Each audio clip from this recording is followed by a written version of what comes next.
Hello guys! Ayan, tinignan naman sa boses ko paano ako maging masaya, diba? Ito na nga ang part 3 ng ating experience sa Okada ng Maralis Ninyo. O, diba?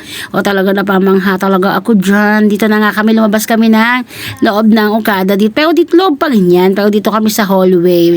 At obvious naman dyan na nakapangninang ako, diba? O, diba? Napaka-formal. Kasi mga tao dyan sa loob is nakapang-formal. Yung iba naman mga naka-short lang. Pero ako, tignan nyo, parang binyagan ng punta ko. Hindi naman kasi ako na-inform.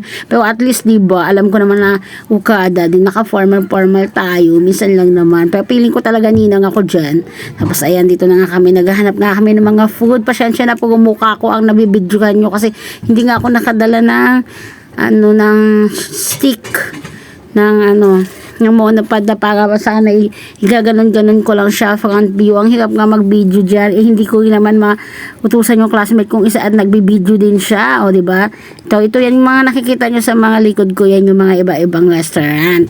Yan yung bawat logo na ganyan. Ay, sa dami niya. Mula doon sa dulo hanggang dito. Yan yung may mga cup. Yan, mga iba-ibang restaurant. Yan, diba? Ang gulungan. Nahilo din ako. Pero voice over ko na lang kasi ang ganda talaga dito. Ayan, yan. Mukha ko na naman yung makikita ninyo. Ito yung part 3. So, nasa hallway kami. The aircon pa rin yan, guys. Tignan mo na may mga restaurant. Ayan, may mga plaka sila sa may labas ng restaurant nila. Yun yung mga makikita, may mga food. Tapos pagkapunta nga namin doon, pumasok kami ulit dito kasi nagtingin kami kung mayroon ba siyang restaurant dito sa loob. Yung pala, makikita mo dito may mga, may mga install siya na may mga nagbibenta ng mga gold, mga ganun. Mga nagtitinda, damit, para talaga sa mga VIP na mayayaman. Yung mga siguro yung mga nasa ibang bansa, tapos pumupunta dyan na sila namimili. Lahat dyan makikita mo na may mga nagtitinda ng damit, alahas, bag, siguro mga ang presyuhan nun mabibigat. Yan, tapos dito na nga kami, bumalik nga kami kasi sabi niya, ng classmate ko, mayroon na nga daw Jollibee dito. Yan, tinignan nga namin si Jollibee. Pero hindi kami kumain sa kanya. Nag-hi lang ako. Hi, Jollibee!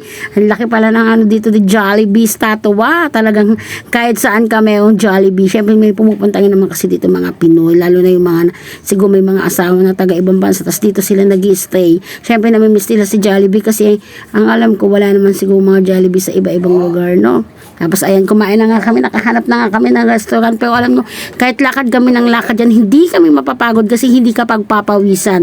Yun talaga ang totoo. Dito nga kami nakapili sa Mexican food. Yan kasi sabi ng classmate ko, natikman niya na iba. Pero ako nakatikim na rin ako ng iba-ibang food.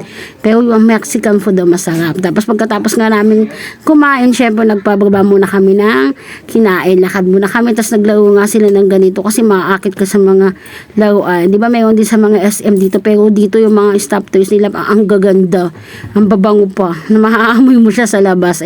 Naman, yan yung mga karakter, mahaba din yan. Yan siguro yung mga pag mahilig sa mga ganyan, hindi nga kami makakuha kasi mabigat yan. Siguro yung mga nakakakuha lang yan yung magagaling sa technique kasi sa SM, kahit anong gawin din namin, hindi kami makakuha kahit yung maliit lang na may parang keychain, hindi talaga namin magawang makashoot. Pag naglalaro kami ng mga anak ko, yan si Julie nga yan, tinatry nga niya.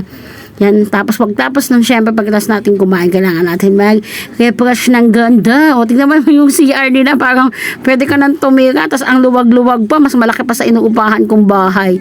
Iba talaga ang experience sa akin ng Okada, guys. Ayan, tingnan mo sa sobrang, natuwa pa ako sa mga salamin, kahit saan, makikita mo yung tsura mo, lahat dito, ayan, Sila ma'am nga, busy sila magpaganda. Kung hindi na ako nagpaganda, umihilang ako dyan, tapos binidyohan ko na.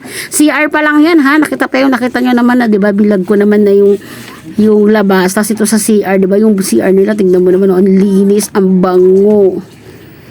Yun lang, thank you po. Yan, part 3 naman kami. Pagkatapos namin dyan, pupunta kami sa Mall of Asia kasi mayroon pa akong classmate na nag-aantay doon kasi na-late na nga siya dito sa Okada. Tapos na nga kami kumain, sabi namin mag Mall of Asia na lang kami kasi may dala siyang bata. Hindi naman mai-enjoy ng bata dyan, guys. Sabi ko mag Mall of Asia na lang. Yun lang, bye bye, God bless.